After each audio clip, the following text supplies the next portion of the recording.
Hello, Star Trek fans, and welcome to the Rebinge Deep Space Nine podcast. My name is Kim. And my name is James. And we're watching Star Trek Deep Space Nine from the beginning, one episode at a time.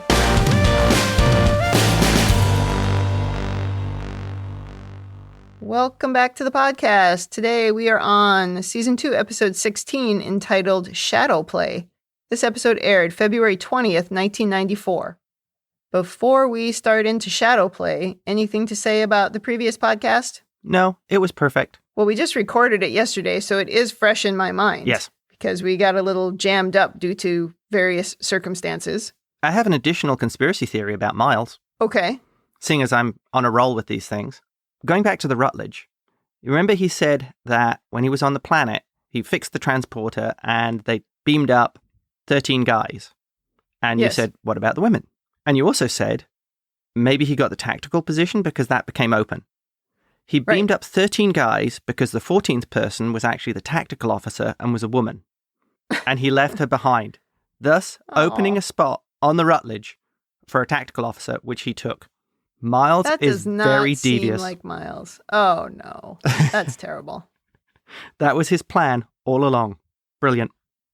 Okay, well, that's interesting. I don't think Miles is quite that devious. The one thing I wanted to say is we did, again, bring up this issue of people born in the late 60s playing children on the show. Yes. And we seem to add 60 plus 30 and got 90, which is right. But these folks were all born in the late 60s. So they were actually in their late 20s at the point when these episodes aired and not 30. But still, way too old to be playing 12-year-olds. It's still a valid point. Yeah. I just wanted to point out that we can't do math when microphones are involved. What do you mean when microphones are involved? Well, yeah, I can never do math. That's why I went into engineering, so the computer would do the math. Yeah, exactly. Well, in this episode, when I saw the title of Shadowplay and I saw the thumbnail image used on Hulu, I was a little worried we were in for another Rumpelstiltskin fiasco. Oh, because of the little funny hat. Fortunately, that was not the case. Yeah, the picture with the guy with the hat was like, oh no, what is that?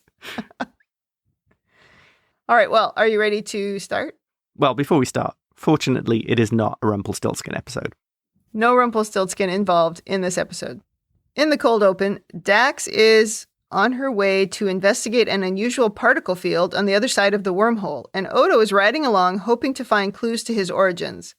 Which, okay, does he think it came from a particle field? I was so confused about that. They never really talked about it again in the episode. I don't understand why Odo went along. Well, I assume it was just because he got a chance to go to the Alpha Quadrant with their science officer who was investigating an anomaly. So, given that last time they went there, they found the obelisk and he got infected with that gas. That's true. Maybe he just likes to go on missions through the wormhole, although he hasn't gone on all of them. But maybe he's usually busy being the security officer. Yeah, he got an opportunity to go on this one to accompany Dax, and it could lead to him finding out where he came from. And maybe he likes Dax. She's entertaining. Yes. She tells funny stories. And we do, by the way, have a silly conversation here between these two, as Dax is gossiping about people on the station, and Odo is listening intently, and he's trying to keep up with the story. Yeah. But ultimately, he says all she's doing is talking about the foolish humanoid preoccupation with romantic coupling. Because clearly Dax likes a good soap opera. Oh, yeah, definitely. I find it odd that Odo would be oblivious to these things. He's not interested in the relationship stuff, but he's very much interested in observing people. So I would have thought he would have been totally on top of what was going on, who was interested in who was dating, all that kind of thing. For the simple reason is it's observing people, and he likes to do that. Yes, but there is a certain nuance to this coupling thing that he is not understanding. Okay. Like, because she was saying, oh, the woman who runs the Jimja stand has been showing interest in Odo and by coming to the security office multiple times. And Odo's like, oh, no, she's just there because, I don't remember, it was her cousin or something, is interested in law enforcement. Yeah. It's like, no, dude, that's not what's happening. Dax also asks Odo if he's ever had a girlfriend, which Odo finds too personal of a question.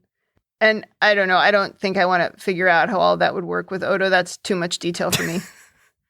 And Dax says something about, well, the impersonal questions are no fun after 9 lifetimes or 7 lifetimes or whatever she said. That was funny. That was another bit of that goofy sort of Daxism. At least in this scene, we do find out that he still considers Kira a friend. That is true. So he's gotten over that she tricked him about a murder she committed 5 years ago? Or was it 6 years ago? I think it was 5. Yes, that's very true. I will say these two are really good in this scene, despite the goofy material. Yeah. You can see them settling more into their characters, which usually I think happens in season 2 of a show. Right. They start getting comfortable with how the character behaves. Usually Exactly. the writing's settled down by that point. Well, that remains to be seen. Settling down. When they arrive at the particle field, Dax says they are Omicron particles, and dramatic music starts to play, indicating this is somehow meaningful to science geeks everywhere. I didn't know what it meant, but she seemed nervous. Dax tells Odo these are very rare and can only be created by certain types of matter-antimatter reactions. She quickly finds the source of the particles is a small valley on a nearby planet. She isn't reading any life forms, but the particles are interfering with the sensors, so they immediately decide to just beam down and take a look. Did we not cover this last week? Yeah. That you should not both beam down. Didn't they remember what just happened to Miles and Sisko? Yeah, I mean, we were very upset about that last week. At least, or was that last week? Yep. Yeah, we were very upset about that last week. I mean, at least lock the door of the shuttle so somebody doesn't come in and then try to shoot it into the sun, or tell the shuttle to beam you out immediately if you don't send a secret code in 10 minutes. I mean, do something. Exactly. Just making the same mistake again. Leave Odo behind, then have him come down later when it's safe. That would be the easiest to do. Yeah. Well, down on the planet, it's dark, and they find themselves in a classic Star Trek town square. How do all of these spacefaring races that we visit have tiny town squares and never big metropolitan cities? It's because it's easier on the set budget. Yeah, it's a budget. They tiptoe in and look around, not seeing any people. The tricorder isn't telling them anything, but they find the source of the interference, which is a small structure in the center of the courtyard. Odo suggests they move quickly, but it doesn't matter. They find themselves at the wrong end of a phaser. An older gentleman in a mostly white flowing outfit and sort of a nightcap on his head, this is from the thumbnail on Hulu, is pointing a phaser at them. He's a bit goofy looking, so it doesn't feel really menacing exactly, but it is still a phaser. Yeah. And we cue the theme song. Yeah, he doesn't do menacing very well. No, he does not. Back on the station, it is also nighttime. Quark is sitting in the dark when the doorbell rings, and he seems to be expecting someone and is surprised to find that it's Kira at the door. He's sitting in the dark, so it's definitely something nefarious. This is the cue on the show. Always. This is when the freedom fighters or the terrorists or the soldiers of fortune knock on his door. Yes. But Kira has just dropped by to let him know that his cousin, Kono, tried to board the station, but now he's gone. Quark plays dumb when she tells him that his cousin is wanted for robbing a museum on Cardassia 5, which I have to say sounds very dangerous. Yeah. And he probably came here to have someone help him sell the merchandise. Outrageous, Quark says. Kira says, if you thought you were going to get away with anything while Odo was gone, think again. And then Quark says, it sounds like you don't like me. And she's like, don't like you. You collaborated with the Cardassians. You cheat your customers. You're a danger to the station. I despise you. Anyway, Quark says he's sorry he asked. Yes, he should be. But, okay, this is the right way to look at Quark, the way that she described him. Yeah. We tolerate his presence only for the purpose of the story, as far as I can tell. I contend that Quark does not belong here. The Federation is basically allowing this black market nonsense to carry on right under their noses because it's not a Federation official station or it's not Federation space. But your presence there as a member of the Federation, as a representative, means that you're supporting it. I don't like the politics of this. And the same is true of the Bajorans. It's a Bajoran station and they're allowing it to happen. I think if it were Kira's choice, it would not happen. Oh, very much so. So that's why I feel like it's Sisko allowing it to happen. And I don't like it. This, I don't think would really happen. I don't mean it as a criticism of Sisko. I don't think this would happen. I think it's there for the story because we need this character. We think we need this horrible character. You need this negative character. Yeah. But did you notice Kira's hair in this scene? 9.5 out of 10. You're the one who normally notices her hair when it... I did not notice. I guess because it didn't seem different. Yeah. I noticed like when it's a little bit longer or when she has bangs, that's when I noticed, but it seemed similar. But yeah, I like her hair like this for sure. Most excellent. And why, I would like to know, why would Quark's cousin want to do business with him over stolen goods? When we've already learned, like twice in the past now, Quark has sold out his partners in illegal activity. He would totally sell him out. Including that cousin of his that ended up in jail for however long that the Nagus brought up because Quark sold him out. Yep. I wonder if it was the same guy. Oh, that would be funny. I did not go and look. Yeah, it's ridiculous to think that anybody would do it. I think we're supposed to believe that the value Quark brings is all of his contacts. And that because he is now at the mouth of the wormhole, he can have contacts on both sides of the wormhole. But I believe that's what we're supposed to believe, is that he's got all these contacts, so he's a person to do deals with. So the risk outweighs... he does sometimes carry out the deal. That's true. So for his cousin's perspective, it's worth the risk. I don't think it is, but the Ferengi are not that smart. But you know what the Ferengi are like, yes. Yeah. Now we go to Sisko's quarters, and everyone is in their jammies having milk and cookies. And I'm not even kidding. They are literally having milk and cookies. Jake is bummed out that Sisko wants him to get a job, but he thinks maybe Nog can get him a job at Quark's, which Sisko is like, no, that's not what I mean. That does not seem like a good idea. That was funny. He wants him to work with Chief O'Brien and learn about engineering. He says it will look great on his application to Starfleet Academy. And Jake is like, ho-hum, okay. So, as you would say, sweet Jake is going to give it a try working with Miles. Oh, I know. He's just so sweet. Back to Dax and Odo, who are now sitting at a table with this old dude still pointing his phaser at them. The guy who says he's the village protector has beads coming out of his hat and down the side of his head. This is a very low-rent costume, I have to say. Odo tries to prove that they are harmless by beaming himself to the shuttle, which makes the guy freak out a little bit and look around like, where did he go? And Dax says, don't worry, he'll be right back. And then, yes, he indeed reappears. The guy says that's interesting that Odo would disappear because he's got 22 missing people who just disappeared. They started disappearing in the fall, and the last one vanished just 6 hours ago. The protector finally believes Odo and Dax are harmless, and he puts away his phaser and he sits down. He seems pretty deflated that they weren't the perpetrators. Right, because he has no idea why people keep disappearing. But Odo is interested in the mystery, of course, and he offers to help. Oh, yeah. Odo immediately goes into the Odo Mysteries mode. He's interested. He wants to help. Yes. He just seems to naturally want to help solve a problem like that. It appeals to him. Certainly when it comes to finding someone. Yeah. He's very interested in that. But how can we just interfere with this society? Oh, the Prime Directive? Oh, Prime Directive. We only wheel it out when we need it.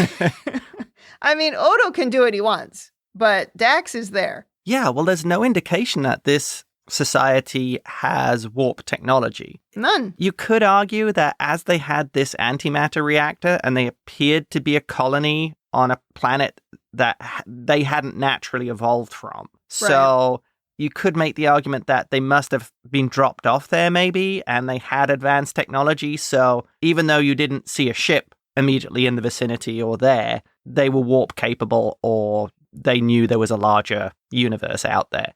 It's a little bit hand-wavy, I'll give you that. Yes. Normally on TNG, we'd have to do a little reconnaissance before we just started talking to people. But yeah, we just start talking to guys. Plus it's Dax, so the Curzon side is probably like, hey, let's just go down. They probably got a bar. We'll have a drink. Do a little gambling. Yeah. Meet some women. Be great. But yeah, I would agree with you of this is one of those story points of the Prime Directive matters until it doesn't. Yeah. Well, anyway, they cross the courtyard to talk to some other old guy in the same stupid cap. And it turns out you really don't like those caps, do you? Stupid. It's like they put on a toga and then stuck a cap on it with some beads. It is like they put on a toga. But no, it just reminds me of, it was in Sanctuary with those people they've got rags tied to their heads. And somehow they have space travel. Oh my God. That when the costumes are stupid like this, that's what I think. Yeah. I'm just like, is this the future or is this not the future? Why do we have rags tied to our head? Or why are we wearing nightcaps with beads coming out of it? It's just so strange. Toga. So this second old guy, turns out that it's his daughter who is the last person to go missing. He seems pretty resigned to the missing people being gone forever. Dax is scanning for transporter activity, but the particles are still interfering with her tricorder. So the protector gives her his scanner saying it works just fine. And she looks at it like it really tells her something, but you can see it's just like green, red, and yellow dots. There's nothing on there. Oh my God, I love it when they do that. It's so funny. It looked like a Simon. It did look a little like a mini Simon. Yeah. They had mini Simons, right? Yeah, they did. So these two old guys, by the way, are played by Kenneth Mars and Kenneth Toby. Pretty familiar faces from movies like Airplane and Would You Believe Young Frankenstein, one of your favorite movies. Oh, yeah. They each have over 200 IMDb credits, so they are quite prolific in their acting. Yeah. Dax and the protector guy head off to the missing woman's workroom to scan some more. And Odo and old guy number 2 head over to talk to the last person to see his missing daughter, and that was his granddaughter, Taya. Odo tries to talk to the granddaughter about her missing mother, but she's a little timid around Odo and doesn't help much. So Grandpa takes her home for the night. Into the ad break. Now we go to Ops, and Sisko hands Jake over to Miles as his new apprentice. And Sisko calls Jake Mr. Sisko and gives him a comm badge. It was so cute. Sisko seems so proud of this, or happy that Jake's getting involved. Yeah. He has this sort of little smile on his face when they close that scene. It's kind of funny. It seems very much the father passing the torch on to the next generation. And Sisko just seems so proud of that. Absolutely. And the ever affable Miles puts the kid right to work. Oh, yeah. Miles will be getting him to roll his sleeves up in no time. Oh, man. That would be funny. They should give him a little uniform. Yeah. But they don't. Wesley got a uniform. Eventually. Then we go over to the promenade, and Kira is asking Bashir to keep an eye on Quark while Odo is away. Julian is very excited to be a spy because Garrick has been lecturing him on surveillance techniques, which Kira finds quite amusing. Oh, that was so funny. This is where Bashir can be so funny at times. He's so geared up to do this, and there's sort of a naivety about him, which doesn't fit with other aspects of the character. Remember how terrible he was in the first episode where we see Garrick when they kind of ask him to just like keep an eye on Garrick and he just sort of falls apart. Yeah. Remember that? This is so much better, this version of Bashir. Yeah, exactly. So much more interesting. Yeah. But at the same time, this was a bit of a MacGuffin because we never see Julian again. I'm wondering if something else was cut here for time. That maybe you see some more of the Bashir trying to spy on Quark or use Garrick's techniques or whatever. And they cut that for time. It's possible, because we do have a couple of stories going on already. We've got the B and the C story. Well, that's actually kind of funny. I mean, you complained that we haven't seen B stories in the last few episodes, and now it looks like we have an A, B, and a C story. Perfect. That's what I like. Develop all the characters. Yes. Yes. Well, Sisko then calls Kira to say that Vedek Bareil has arrived at the station. We haven't seen him in a while, not since the multi-part episodes at the beginning of the season. Yes, his agent renegotiated the contract and he's back on the show. Clearly. I'd practically forgotten all about this guy. But Kira is very happy to see him. He was invited to the station to speak, but he also came just to see her. So they go for a stroll on the promenade, and we see Quark watching them from a distance as he's obviously happy that she's distracted by something. Well, it was funny because when she gets the message that he's arrived on the station, she does this funny little smile just before she leaves. I thought that was a nice little touch because without any dialogue, they're sort of building to, there is this strong friendship, maybe more than a friendship, just through the way she smiled. I thought that I think worked. She's remembering the naked prophecy. Oh, yes, there was that too. She was like, oh, yeah. Well, now it's morning down on the planet, and Odo tries talking to Taya again. The kid asks Odo what happened to his face. And he's a little shocked and says, nothing. This is a very kid question, though. Yeah. He tries to explain he's a shapeshifter and he's not good at faces. And the girl is confused because she says changelings are make-believe. Everybody knows that. And she tries to get him to prove that he's a shapeshifter, and he says, maybe later. Taya says she wishes she were a changeling because then everyone would like her. And Odo tells his sad story again about how a long time ago people pretended to be his friend and would have him change into things, but none of them really cared about him. The girl astutely thinks they might have been scared of him. Maybe, Odo says. Then she asks if his parents were changelings, but Odo says he doesn't know his parents, but he's been looking for them for a long time. She tells him last time she saw her mother, she was making pottery. When she went to get her for lunch, she was gone. She had seemed happy at the time and nothing unusual was happening.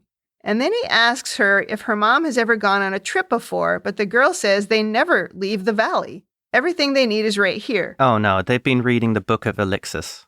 Oh, my gosh. They're a community. Yeah. Then she says her grandfather told her that her mother is never coming back. Uh-oh. Odo says he doesn't know, but he promises to do everything he can to find her and bring her back. And we go into an ad break. Oh, this is cute, making a promise to the little girl. It was a very sweet scene. I think he was very taken by her interest in him and how sweetly she was looking at his need of having a parent. And yeah, it was good. Back on the station, Miles is giving Jake a lesson in isolinear rods. Jake does not seem overly confident or interested in these little sticks. Couldn't they put labels on them? He was telling them about the colors. I mean, I've got a labeler. Like, we could just put some labels on them saying... Yellow means that. Yeah. And then what's funny to me is that Jake is like, oh, I'm never going to get this. And all we're talking about is the color of the sticks. Yeah. We're not even talking about anything complicated. So I'm not sure Jake is feeling it. Yeah. Maybe it was a test. Miles was testing him. So if Jake said, couldn't we just put labels on them saying data, engineering? Or a letter, E. E. And you could see it from a distance because it might be color coded so you could tell from a distance. Yeah. Or if they're all like plugged into one of those little walls, you can't actually see the sides of them. You could only see the top. Oh, okay. Good point. Jake ultimately does tell Miles that he doesn't even want to go to Starfleet Academy. Boom. So Miles tells a story about his father wanting him to play the cello. I did not see this story coming. No. Yeah, and he wanted him to go to some musical academy. Yeah. But he signed up for Starfleet instead 2 days before he was supposed to go, and his dad was furious. But now his dad is very proud of him, and he tells Jake he needs to live his own life. But Jake is worried and doesn't want to disappoint his dad. Oh, Jake. I did like how Miles says to him how, your dad isn't a bad guy. I mean, Miles obviously knows Sisko well enough to make that statement and to try and encourage Jake to talk to his father. I mean, this was a great interaction between the two of Miles could really relate to this, having had that background himself. So he knows how to relate to Jake in this situation. I really enjoyed that scene. I thought it was well written and well performed. Yes, I also like that scene, though I don't think Jake is worried about his dad's reaction. Yeah. Miles is like, oh, he's a good guy. I think Jake thinks he's a good guy. He just doesn't want to disappoint him because he knows how proud he is. Like when he gave him the comm badge, like you said, he had that look on his face of how proud he was. Yeah, and handing the torch to the next generation. Make his dad sad. Gotcha. But also I believe that when you are a kid who watches a parent go through grieving their spouse, you are probably quite protective of the feelings of your parent. Oh, I see. Yeah. That's a good point. Yeah. Okay.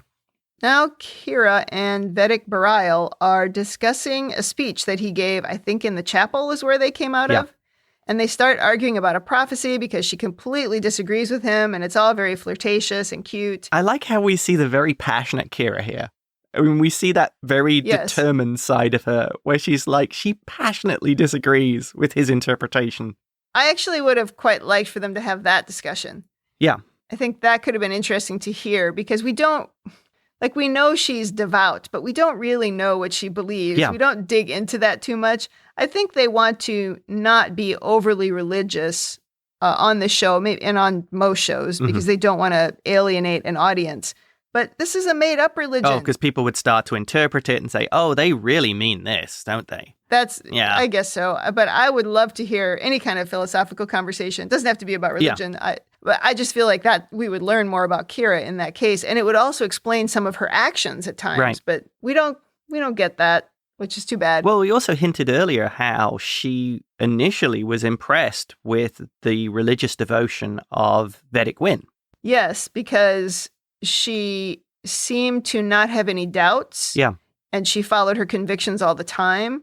Although I think she saw some of the dangers of that at that point as well. Oh, well, she did a 180 on that one when she actually experienced what Wynn was like. Yes, a dangerous person. Yeah. I also think he might be picking on her here. One of the things he definitely was. It was flirtatious. Yeah. And one of the things they hinted at when they first met, when they got off the shuttle, is how there's sort of an uncomfortableness. They almost don't know how to, if you like, court, react, express their interest in the other person. And they make it difficult. And I thought this was a nice little touch of putting a twist on that. I think it's the robes. Ah. I would find dating someone in monk robes very challenging. And the fact Kira likes to shoot things. What does that have to do with anything? Well, you wouldn't want to upset Kira or annoy her. She might shoot you. Oh. Okay. You're saying Kira is scary to date because she has a trigger temper and also a trigger. Yeah, exactly. Okay. I wasn't following. I gotcha. Well, Bareil does propose that they talk about something else, and he lists off some lighthearted topics. And ultimately, they decide to play something called Spring Ball. And they head off to do that. And I hope he brought some other clothes because playing sports in those robes is going to be tricky. Yeah, and sweaty. We never actually see what Spring Ball is here. Yeah. I don't know if it's supposed to be basketball or a version of racquetball. I don't know. Something Bajoran. Back to the mysterious valley, and Odo is talking to the old guy whose daughter is missing. Old guy number 2. He was one of the founders of the colony, but Odo is wondering why he doesn't seem very interested in finding his daughter. He says there's nothing he can do about it, and Odo then asks if he's all right. And the guy admits that he's quite ill, and he does wish he could see his daughter again before he dies. Before he leaves, Odo asks why no one ever leaves the village. And he says there's no other place to go. It's like the Truman Show or something. Odo is very confused by this. No, they found all the full works of Elixis, and they are following her teachings. Oh, Lord. Like there's no reason to go anywhere. Yeah. Odo is very confused why no one even thinks of searching outside of the village for the missing people. And the old guy says he guarantees there are no missing people out there, which is very suspicious. Oh, yeah. He buried them in the crawl space under his house. Maybe. Dax and Odo are now following Taya around some very dry hills. Like, they need some rain wherever they film that. Yeah. And she is babbling about something. A backlot somewhere over in Burbank, probably? Maybe. She keeps trying to convince Odo to prove he's a changeling, but he doesn't. We don't have that much budget, kid. It's going to be a one-shot deal when he does it. And I like the way she's telling him stories as well. Yes, she's really talking. She takes him to the edge of the village, saying this is as far as she's ever gone. Dax and Odo wander a little bit farther and discover that the protector scanning device completely disappears. And then Taya gets a little too close to the edge, and her arm starts to disappear. So somebody is running an elaborate program. Oh, yeah. That was like, okay, that's the giveaway. After the ad break, we're back in the little village, and Dax is messing with the reactor. She does a little demonstration for the protector, making his cloak disappear and then reappear, and she tells him that it's a holographic projector and everyone is just a hologram. Big reveal. Yeah, I thought it was surprising that she just told them that. The component controlling the particle field is breaking down, and that's why people are disappearing. And the guy says, this is ridiculous. And also he keeps saying hologram. He doesn't think he's a hologram. Then they say that they can show him proof by taking him to the edge of the particle field. When Dax is delivering this, she has a very serious look on her face. You don't usually see that with Dax. Well, it's a science problem. Yeah. She gets very serious when it's a science problem. We are back on the station again. And we get to see the docking ring with a different ship docked at the upper pylon. I got to admit, I do want to see more of the ships. They do great ships on this show. Whose ship was that? Was that the ship Bareil came on? Oh, I don't know. Yeah, it might have just been a generic one. There's another one later on, different one. Yes. Well, Kira and Bareil are having a flirty snack after playing spring ball, and she is wearing a ridiculous headband like she's Roger Federer. Oh, really? I looked at that and thought Bareil was going to say to her, Kira, the 80s are over. Stop wearing the Jane Fonda vintage workout outfit. She's doing some kind of jazzercise or something in the 90s. But that's not the kind of headband it was. This was a Roger Federer tie in the back. Oh, okay. Yeah. Well, anyway, he looks so funny in his little workout outfit as well, because we're so used to seeing him in his orange robes. Yeah.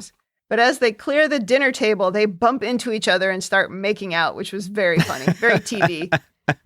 But they can't stop talking while they're kissing. And as they talk about the gambling debt of the person who invited Bareil to the station, Kira suddenly realizes that Quark is involved. That was great. And it's a setup to distract her, and it worked because she's been distracted. Yep. And she runs off very suddenly, leaving Mr. Feather-haired guy dazed and confused. So what was her reaction when he said he was at the Rilaketh camp? If you noticed, that was a funny look. Yeah. They both kind of looked at each other. I wondered, too, what that meant. Like, she said she was at some refugee camp. Yeah. Was it a refugee camp? That's correct. So she said she was at some kind of a camp, and then he said he was at some other camp, and then they kind of paused and looked at each other. Yeah. And they didn't really explain it, and I wonder if that was just a moment of, that was a thing we both suffered through. and they just kind of moved on. They both know the bad sides of being there. Or I was wondering, was the Rilaketh camp, was that a particularly bad one? And she was sort of maybe shocked of like, you survived that? Or, you became a Vedek after that? But I would think if it really meant something, they would have talked about it a bit more. To me, it was maybe just another thing they had in common, another connection they had. A bonding piece of they both know what it was like to be in one of those camps. Okay. Exactly. Yeah. Another thing I thought was funny in this scene was Krylar Rit, how he had a gambling problem. And Bareil is saying about how he's being recalled to Bajor and it's quite a scandal. That I thought was pretty funny. That was the guy that Quark had him do the favor of inviting Bareil. Yeah. He has no real meaning in this episode, and we never even see who he is, so I just sort of glossed over him. But that was the story that got Bareil here. Yeah. Oh, did you notice when Kira leaves, her outfit is even weirder? It actually has like a little knee-length skirt thing. Which, at first I wrote down, what kind of sport are you playing in a skirt? And then I realized, well, they do wear skirts to play tennis. Yeah. But they're never that long. Right. This was too long to really be able to run in. Yeah, it was not a good, it was wrong. It was all wrong. From the headband to the skirt. I think our roles are reversed one. I'm noticing the haircuts and the outfits, and that's normally your area of I noticed the outfit. I did not notice the hair. I completely noticed the outfit. But like I said, I wrote down, what sport are you playing a skirt in? And then I was like, oh yeah, tennis. Which I think is dumb. I don't think people should have to wear skirts to play tennis. Just wear shorts. What's the big deal? That's a whole other topic. That's for your tennis podcast. Oh, I'd love to be on a tennis podcast. Yes, you would. We go back down to the planet, and everyone is sort of yelling at the Protector. They've all seen what happens at the edge of the field, and the Protector is telling them that if they shut down the machine, the missing people just might come back, but there's also a chance they'll all disappear for good. Dax says that's going to happen in a few months anyway because the machine is failing. So they agree to the reboot and upgrade by Dax. I really like how Dax is prepared to help them at this point. Even though they're holograms, she's still prepared to help them resolve their problem. I mean, it's so funny. It's so Star Trek.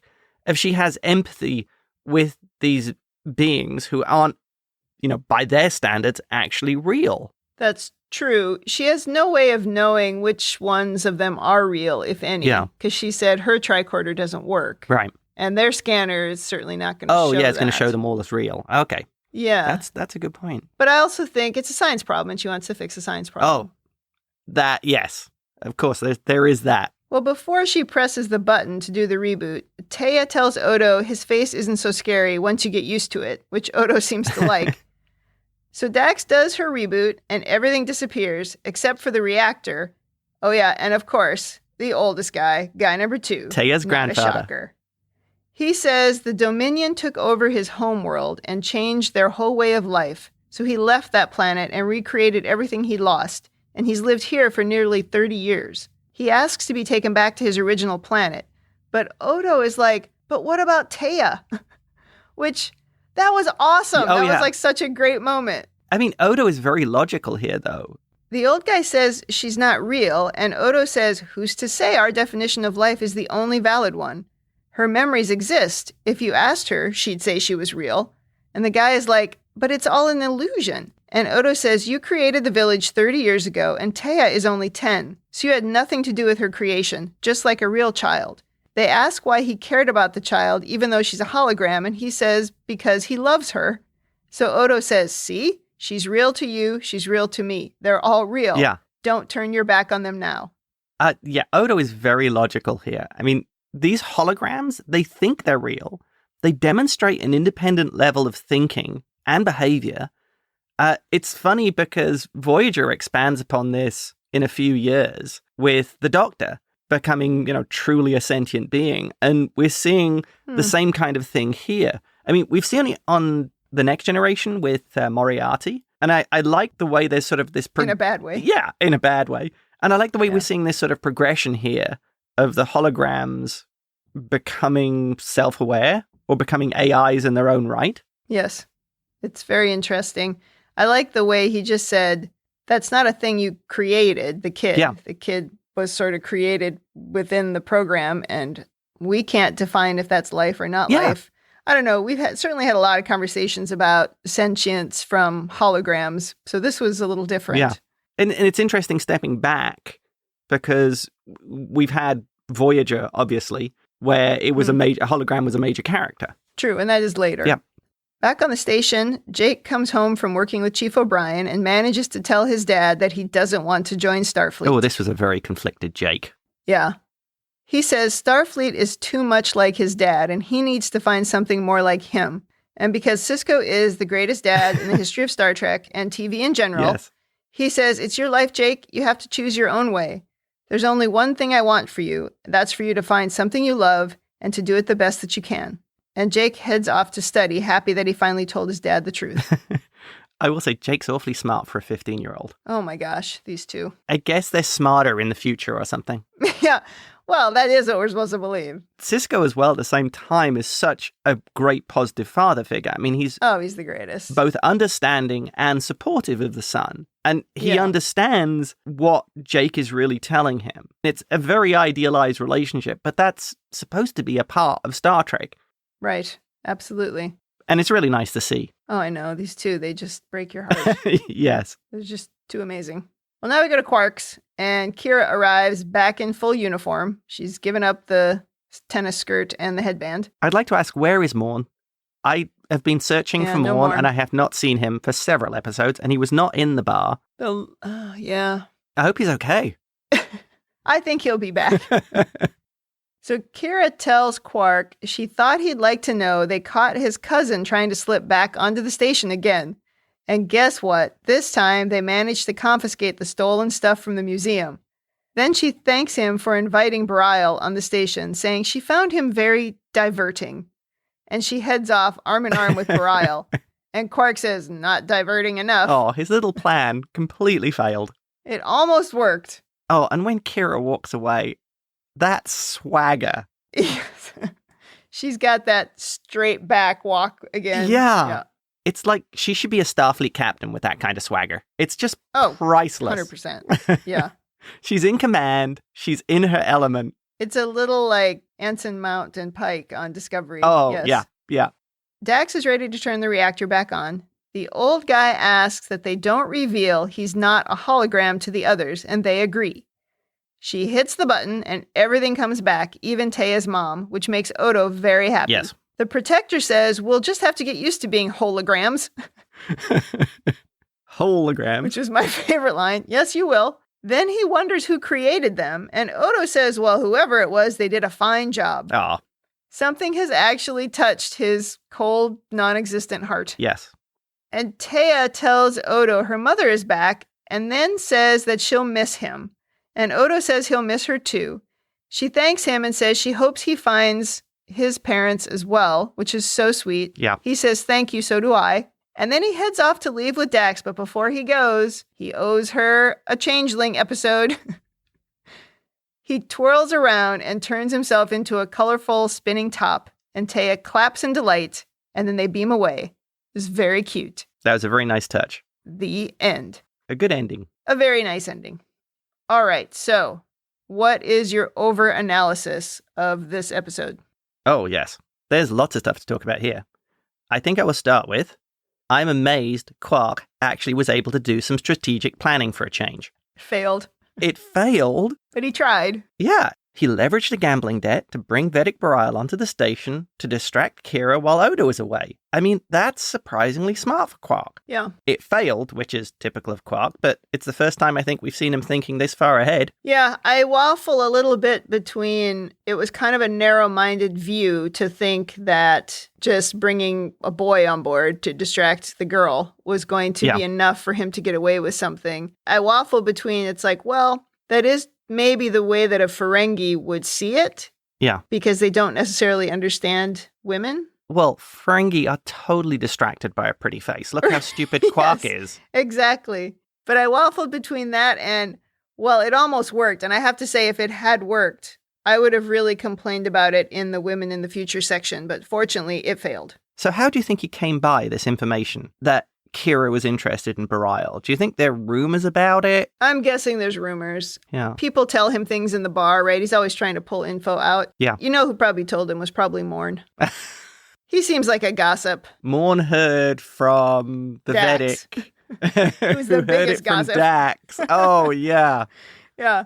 Actually, you There know you what? go. Dax may have told him. That's true. He does talk to Dax. Maybe that's why they had that at the beginning, Yeah. to show that she is a gossip. So maybe while she was gossiping, that info got to Quark. I think you're right. I think that is exactly it. Yeah. Excellent deduction there. Oh, Kim. thank you very much. Now, the next thing. The old guy says he is from Yadera Prime and complains how the Dominion changed their way of life. Yeah. But we don't learn exactly what that means. No, we don't. Did they have some kind of really regressive societal norms that were overall negative? I was thinking to myself, the Dominion took away our slaves. It was terrible.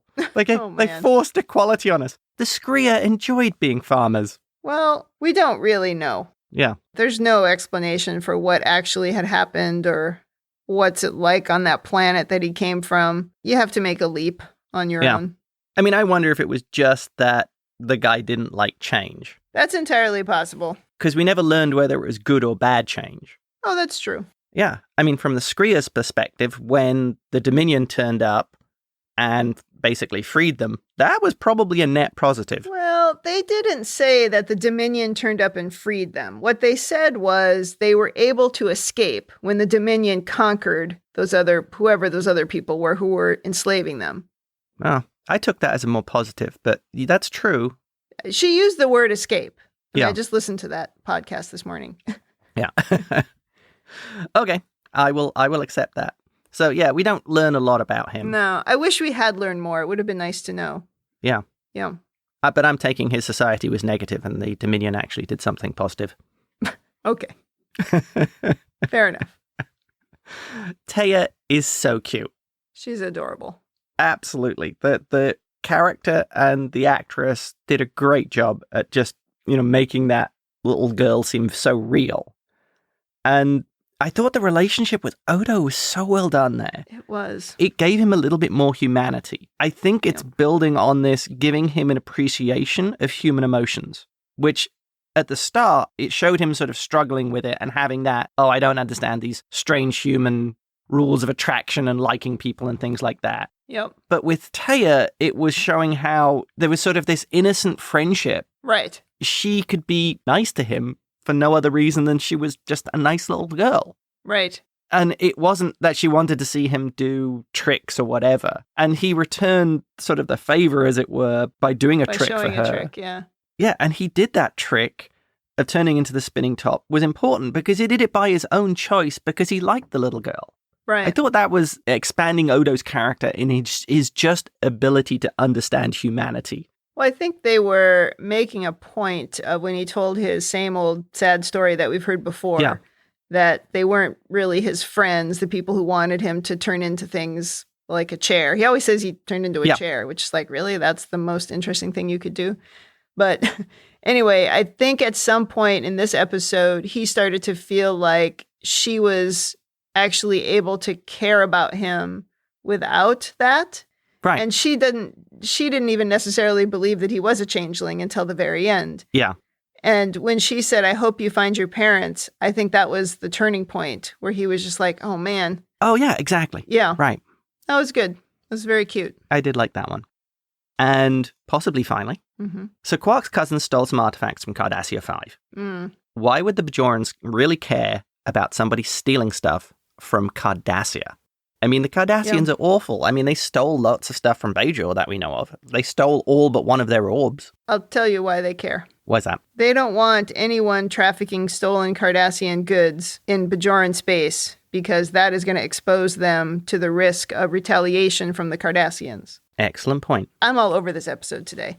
Oh, you really are. Hey, when we record early in the day, I have way more brain power.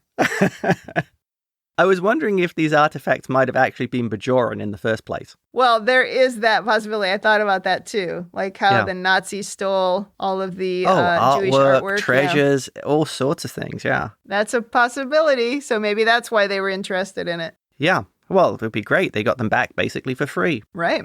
Finally, although we've kind of talked about this, Star Trek really does have a love of its holograms. Oh, yes, it does. I'm guessing because this is an alien technology, even though Dax could understand it, perhaps the AI in this version of the holographic generator is much more advanced. So you ended up with these people who were fully independent from the programming and did exceed what was originally programmed into them.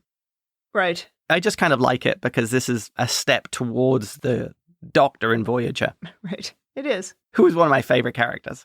Is that it for your overanalysis? I think that wraps it up.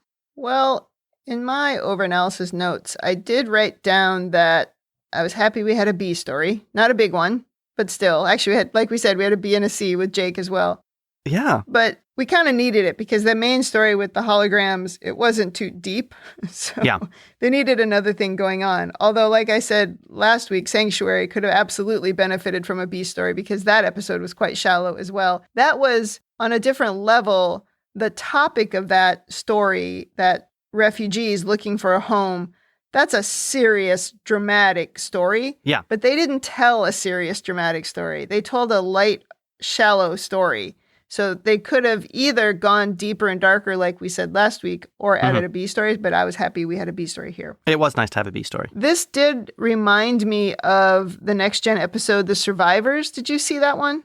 I don't remember it offhand. It starred Anne Haney. She appeared in the season 1 episode Dax, where she was the arbitrator. Oh. Do you remember yes. her? She was in that episode, and her husband he didn't create holograms exactly, but he created a whole little world, including his wife, because they'd all died. And he brought her back in a physical way. It reminded me of that story, but that story was a bit more tragic. Yeah. But still, Starfleet shattering some illusions because Dax did tell all of them that they were holograms. Holograms. Holograms. Yes. This story had a much happier ending as they decided, evolved holograms are life and blah, blah, blah. That did not happen in the other story. Yeah, I did but like it also this. reminded me of The Truman Show when... Oh, yes. It's like, this is our world and we have no reason to go anywhere else. This is really good beer. Oh my gosh. The advertising. I love The Truman Show. You know my opinion on that one. It is the network of the 90s. Yes.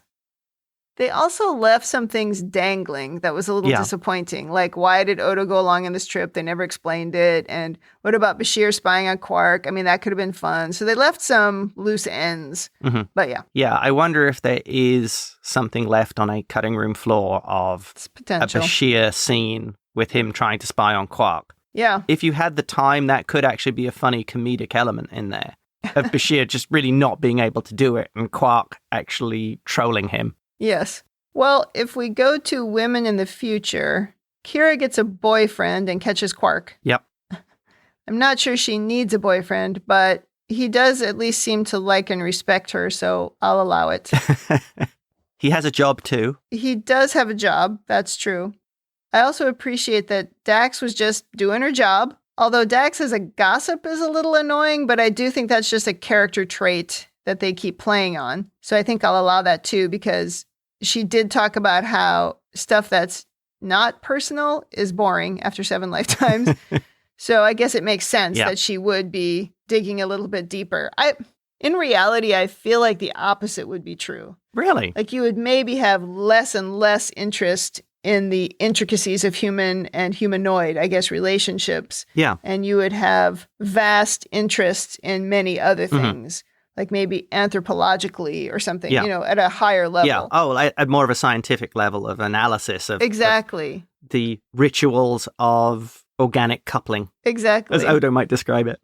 It's exactly how he would describe it. Yeah. That's a good point.